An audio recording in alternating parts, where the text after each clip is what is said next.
ఆయన ఒక deputy speaker ఆంధ్రప్రదేశ్లో. ఆయన పేరే RRR రఘురామకృష్ణంరాజు గారు.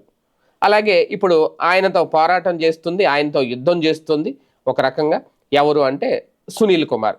ఆయన మాజీ సిఐడి చీఫ్, ఆయన సిఐడి మాజీ చీఫ్. ఆయన ఐపీఎస్ అధికారి. ప్రస్తుతం ఆయన సస్పెన్షన్లో ఉన్నారు. అలాగని చెప్పి ఆయన ఏం ఆగలేదు. చాలా వరకు సస్పెన్షన్లో ఉండే అధికారులు సైలెంట్గా ఉంటారు, పెద్దగా మాట్లాడరు.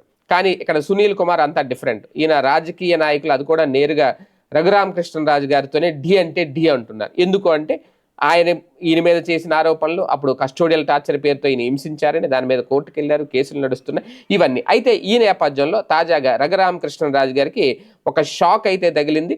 అది కూడా సునీల్ కుమార్ ఒక వీడియో అయితే విడుదల చేశారు.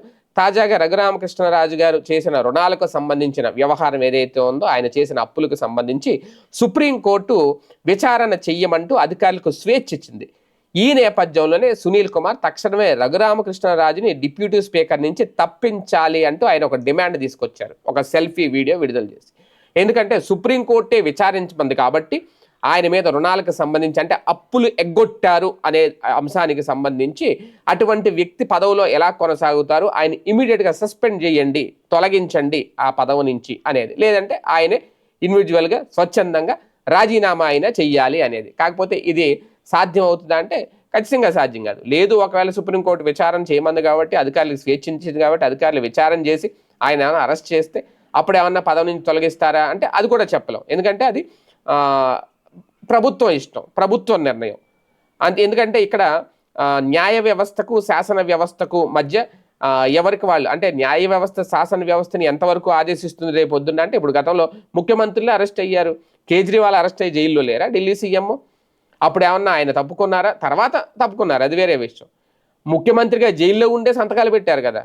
ఎంతమంది మంత్రులు వెళ్ళలేదు అప్పట్లో?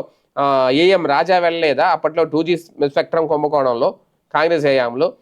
అంటే మంత్రులు జైలుకి వెళ్తూ ఉంటారు, ఎంపీలు జైలుకి వెళ్తూ ఉంటారు, అన్నది మాత్రం రాజీనామాలు చేసేస్తారా ఒకవేళ వెళితే? కానీ ఇప్పుడు ఈయన డిప్యూటీ స్పీకర్ హోదాలో ఉన్నారు.